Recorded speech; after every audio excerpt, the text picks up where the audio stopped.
Hi and welcome to tonight's Facebook Live. I'm just about to adjust my camera because it's not quite in place. Hopefully that's a bit better. And tonight's Facebook Live is about how we maintain our alignment with the elements, which seems to be a question that's had a few of you pondering. Hi Marianne, Haresh, morning Sarupa.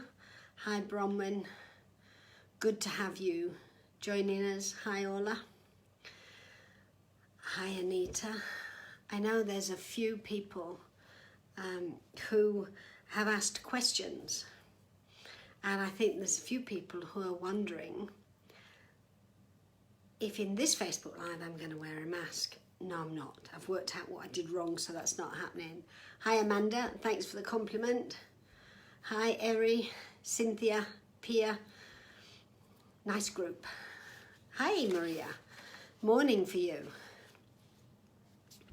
So, it's an interesting topic that, oh shucks, did I not say hi to Haresh?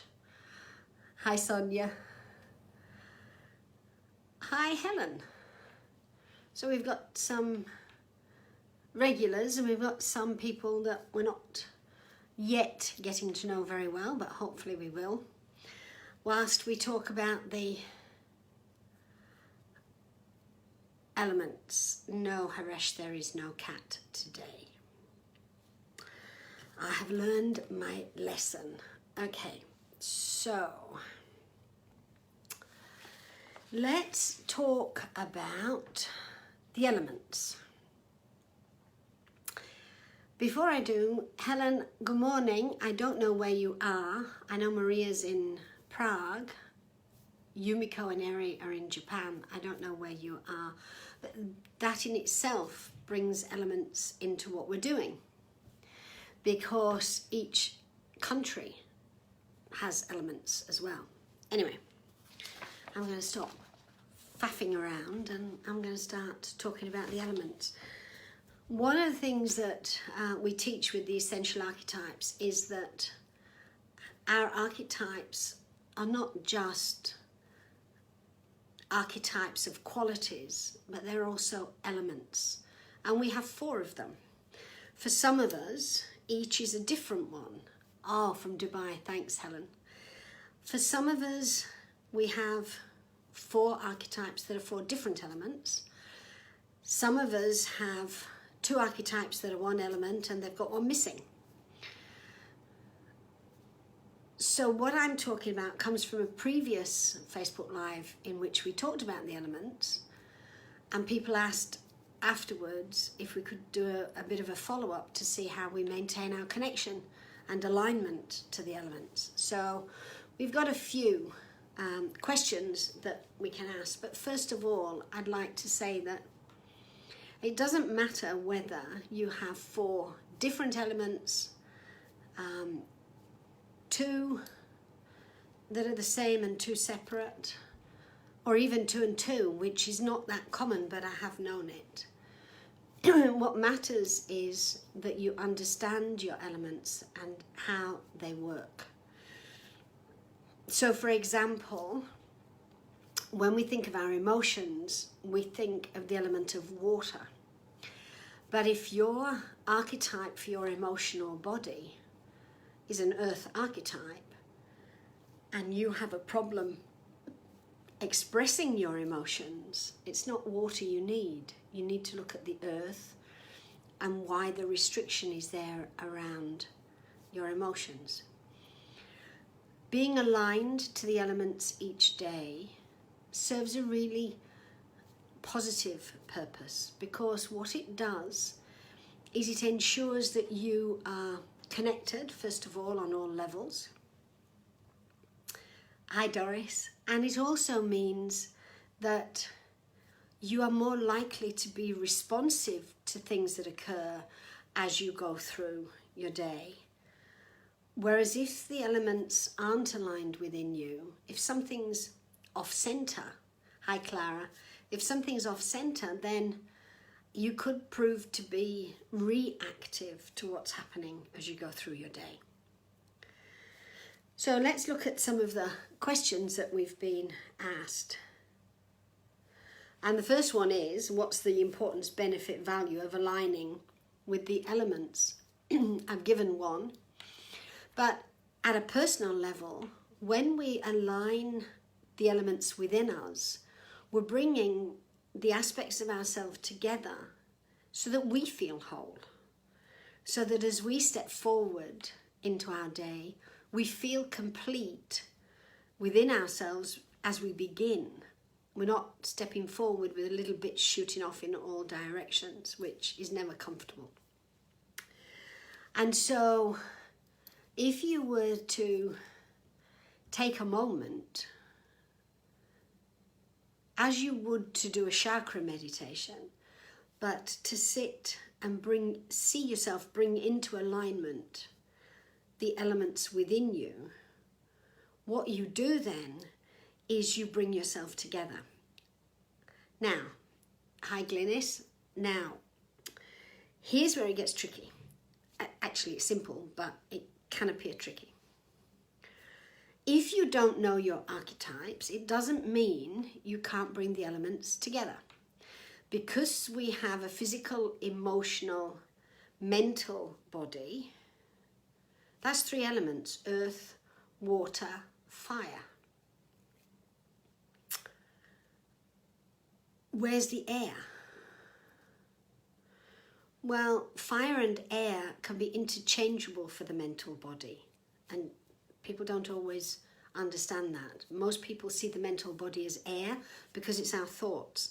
But if we're a motivational person, if we're an inspirational person, then we have fire, not just air. I'm trying not to make it too complicated. When you know your archetypes, you may know specifically which archetype is representing which of your bodies, and at that point you will know whether you're earth, air, fire, water, or whatever combination they are.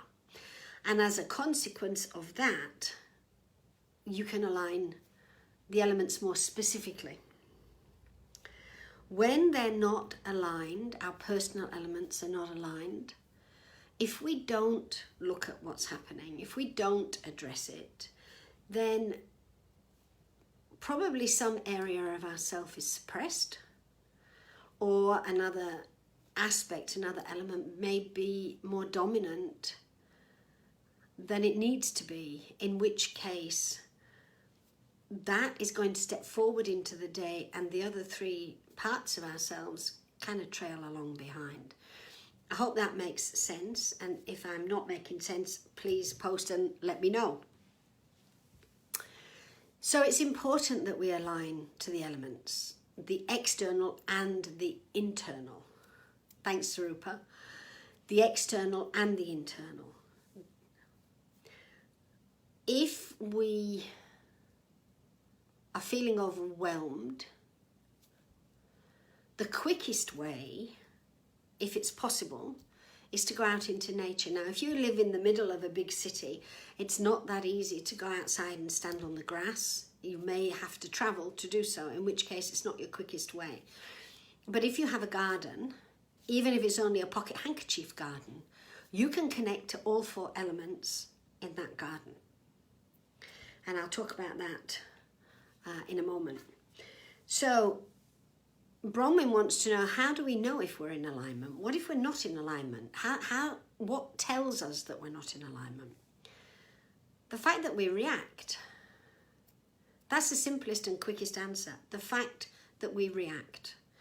And reaction doesn't necessarily mean we get angry. It doesn't necessarily mean we get sad. It may be that we become impatient, or that we become overexcited.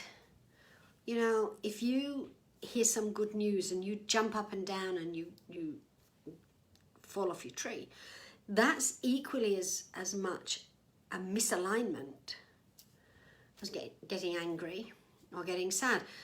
Before I started this, there was a thing on TV about road rage and someone getting out of one vehicle with a baseball bat to go and hit another vehicle. That person's elements are definitely not in alignment. And he paid a price for it, because obviously he was discovered and got into trouble.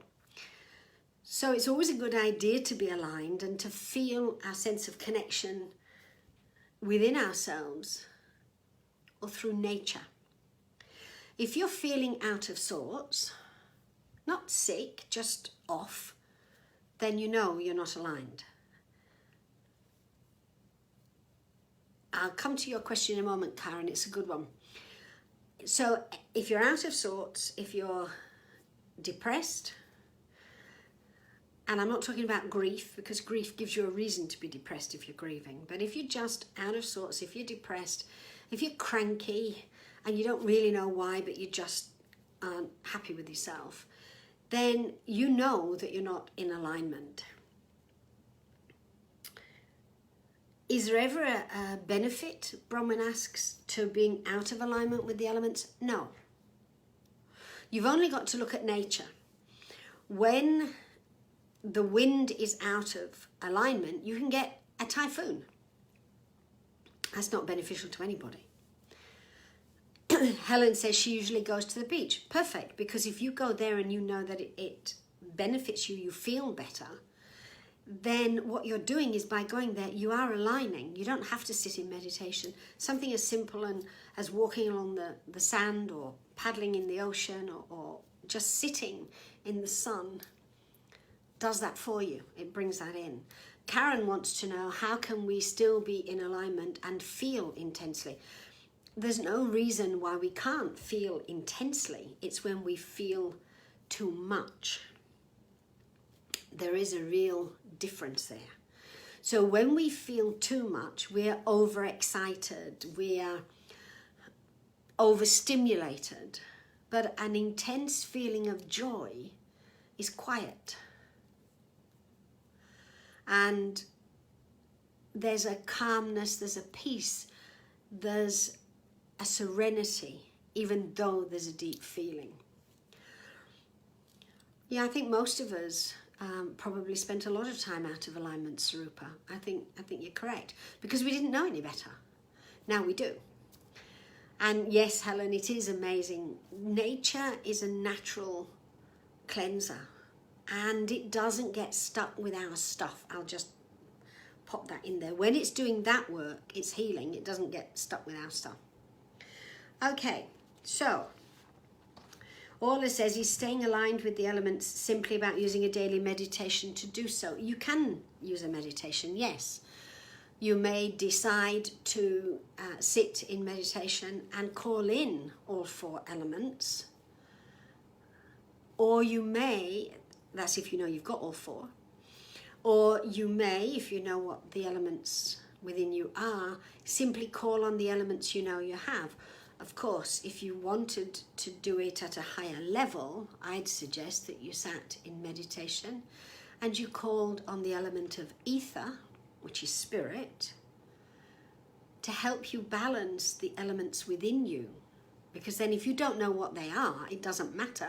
Spirit does, and it will take care of that for you. So that's just a tip you might want to try instead of going through all 4 elements. Because the other thing about choosing which meditation or which element to meditate on that could be tricky is, if you're feeling over emotional, you may think, I need to do this, that, or some other type of element.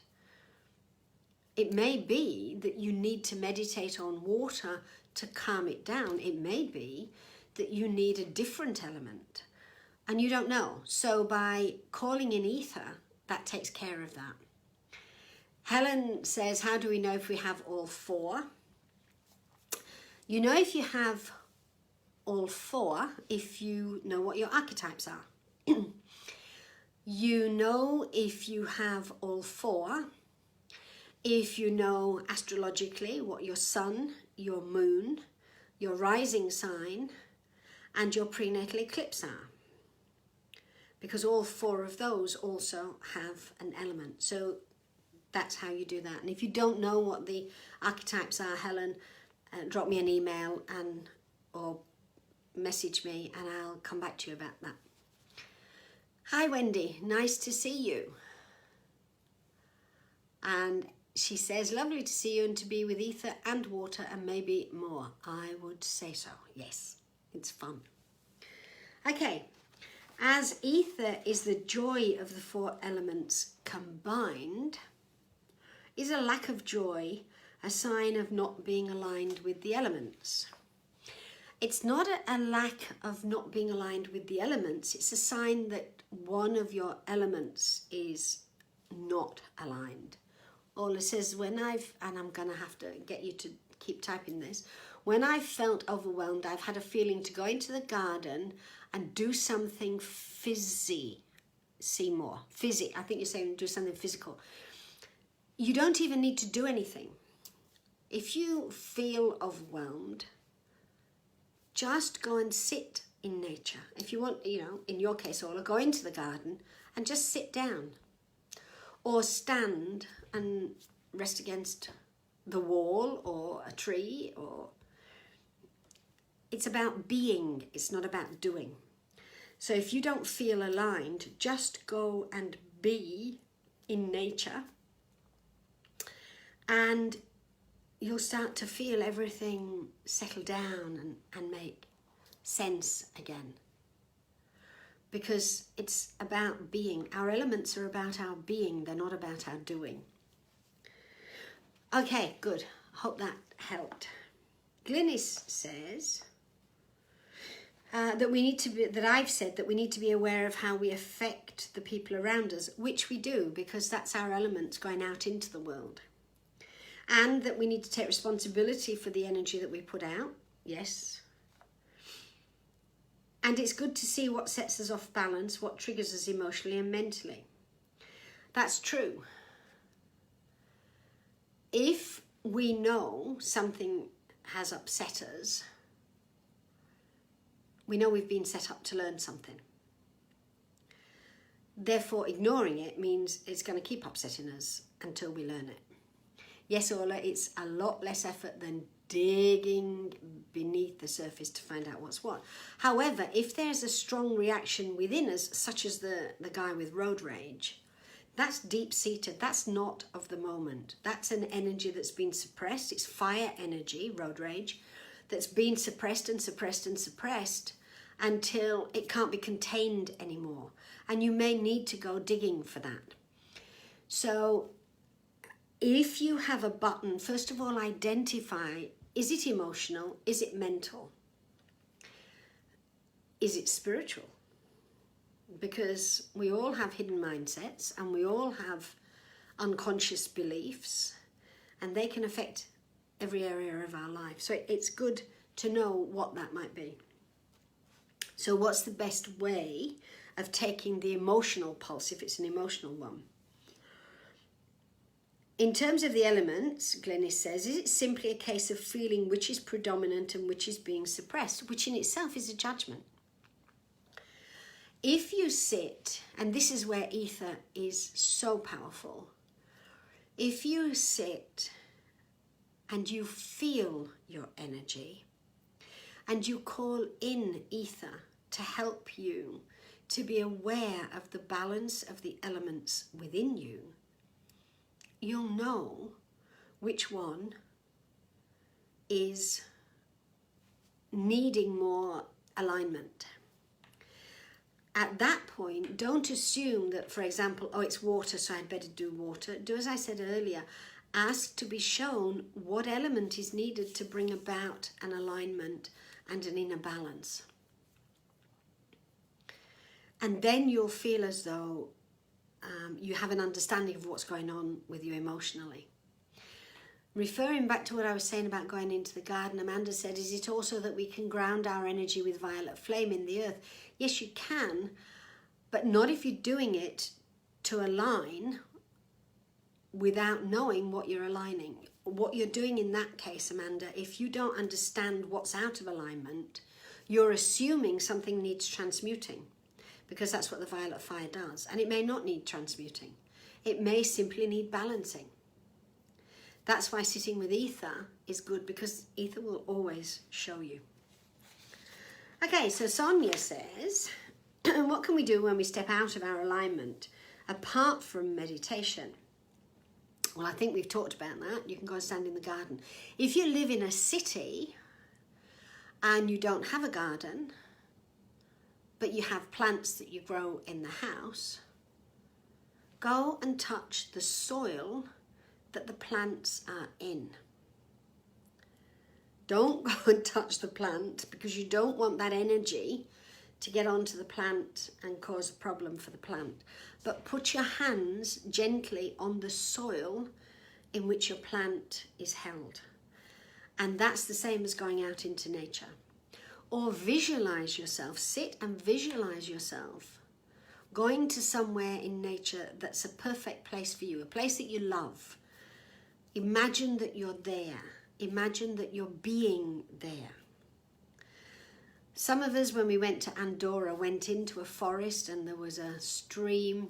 The water was crystal clear. The energy was just beautiful. If you can't do it physically now, take yourself back there in your memory and it'll achieve the same effect. And for anybody, we've all got places in nature that we love, that when we go there, we feel together. That's alignment. It's a good exercise to do. Maria's saying, if we feel drawn more to one element or another in nature, is that an indication on what we can work? I presume it goes on to say on what we can work with. I'm not certain, Maria. Perhaps you could just finish off that last bit of that sentence, please. Yes, Sarupa, that's exactly what happens when we look at photographs of a place that we visited and we enjoy. Energetically, we go back there. In fact, indigenous tribes had a problem having their photograph taken because they believed it took the spirit, it captured part of their spirit. They're right, it captures their energy. You can look at a photograph, you can hold your hand over the photograph and you can feel the energy. Okay, so Maria's now finished, yes. Is that an indication of what we can work with to find more balance? It may be. It may not. It may be that you're noticing that because that's predominant in you at the moment. In which case you need to work with something else. Calling in ether, feeling the energy. You're gradually, the more you do it, the more you will know intuitively if you're off balance, what might not be aligned. It's about practice. It's like anything, you know, the more you practice driving a car, the better you become at it, theoretically. Some of us pick up bad habits along the way, but on the whole, we become better drivers because of it. Sonia then asks, if you fall asleep in meditation, what does it say about your alignment with the elements? It says that the earth is very strong because earth is where we settle. Doesn't mean it's necessarily a bad thing. Often when we fall asleep in meditation, that is ether working. And I'll explain why.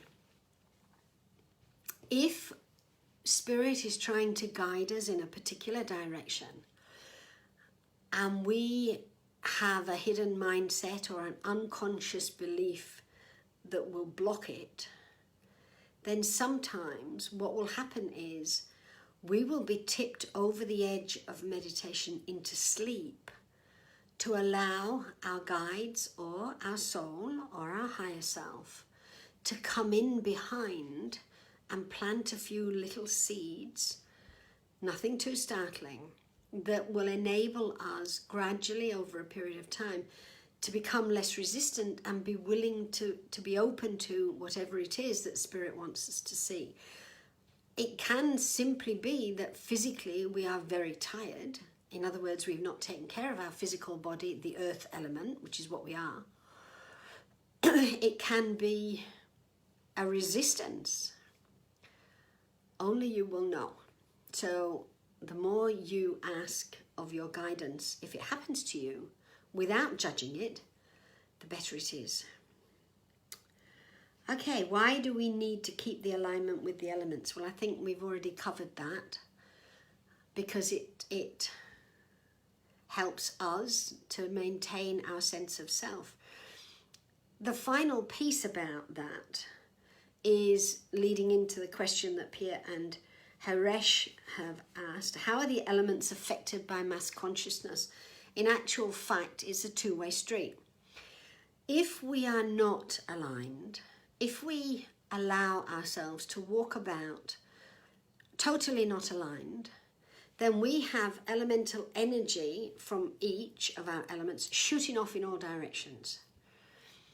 And they find their place in mass consciousness, because mass consciousness is the combined consciousness of every life stream on the planet walking about the place. So if we're not aligned, we're contributing to mass consciousness, and not necessarily in a positive way. In fact, not at all in a positive way. Mass consciousness, when it reaches a certain point, a tipping point, then affects the elements, the physical elements of our world. And so we have earthquakes or landslips, we have tornadoes, cyclones, we have floods, we have drought. All of these occur because mass consciousness is not aligned. Everyone's moving around like sheep, going in one direction or another. And social media can be a force for good or ill. It can drive people one way or the other. And so control or manipulate or maneuver mass consciousness. How can we align with the elements? This is the final question from Pia and Haresh. How can we align with the elements to hold the light for all life streams? If your own elements are aligned, you stand in light. If your own elemental makeup is continually aligned, you hold light in your world. So doing it once or twice, you've stood in light, which is beneficial. Holding your own elemental makeup aligned as much as you can, make it a habit to be aligned, then you stand in light for all life streams everywhere, and you then become a gift to mass consciousness, so that those who are also ready to begin their own spiritual path might look for you and work with you, see you as a role model, and take it forward. That's the question. They're the questions that I've been asked. Is there anything anyone else wishes to ask? And has this been what you all anticipated it might be, and what you would get from it? Is there any problem? Is there another question? I'm just going to twiddle my thumbs while I wait to see if anybody has anything else they want to ask.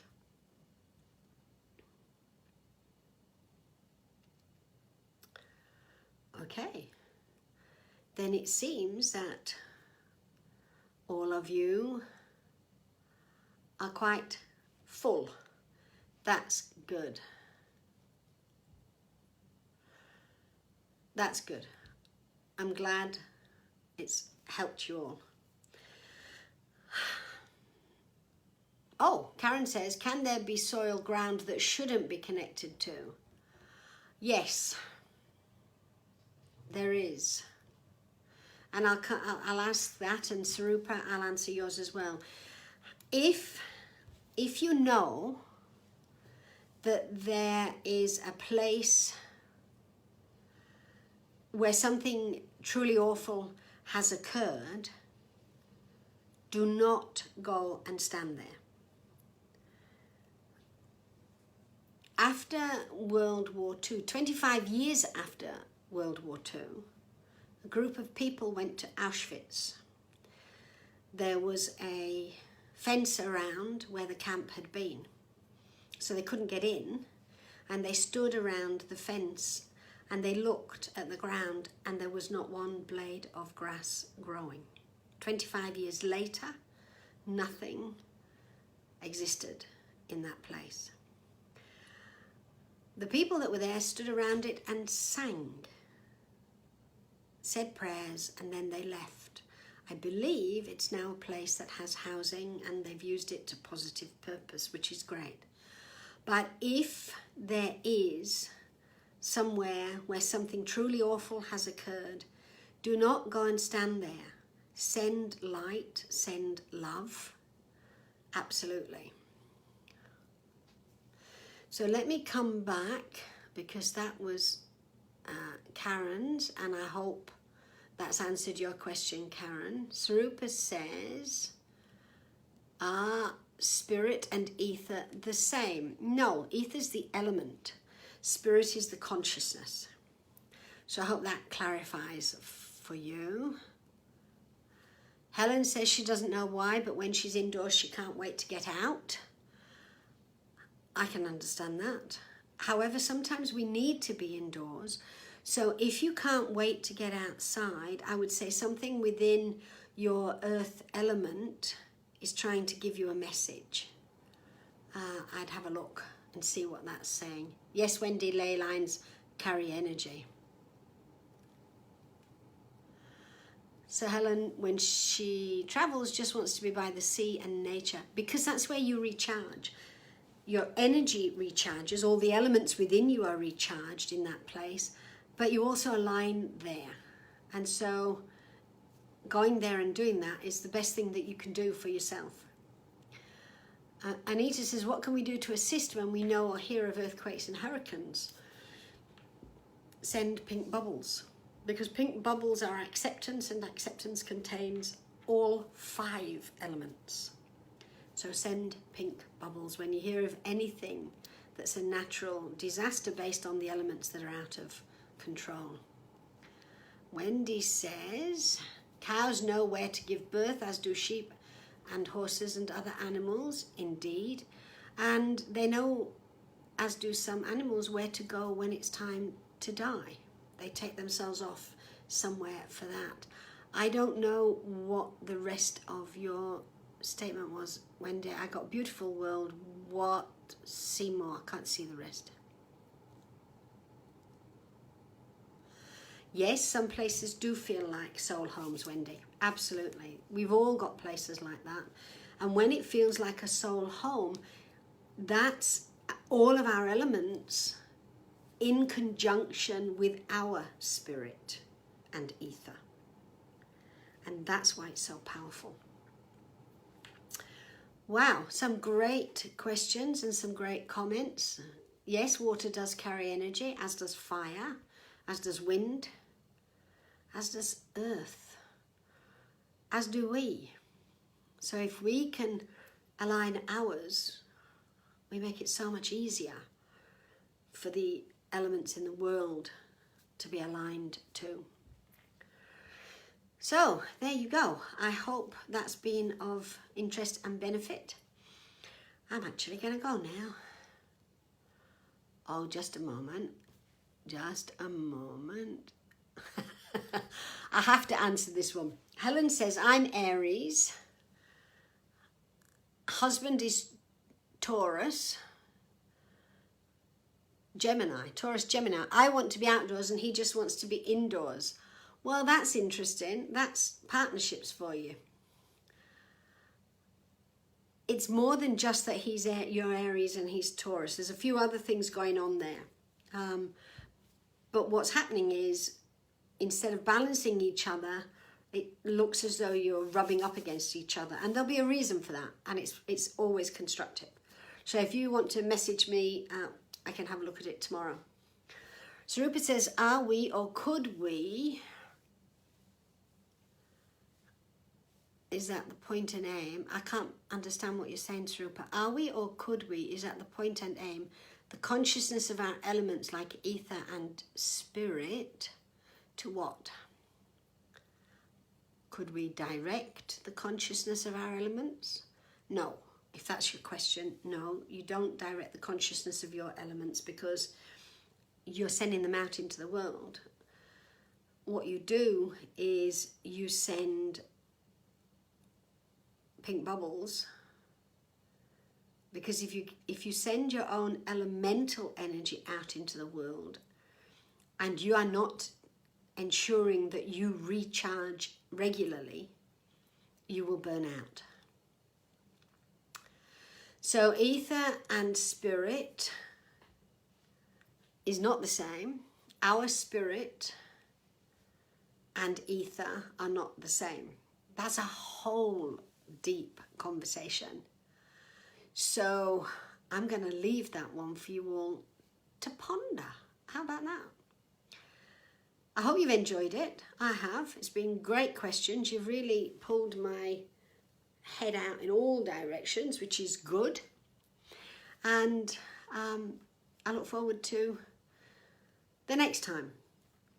Thank you for joining me. Enjoy. Bye for now.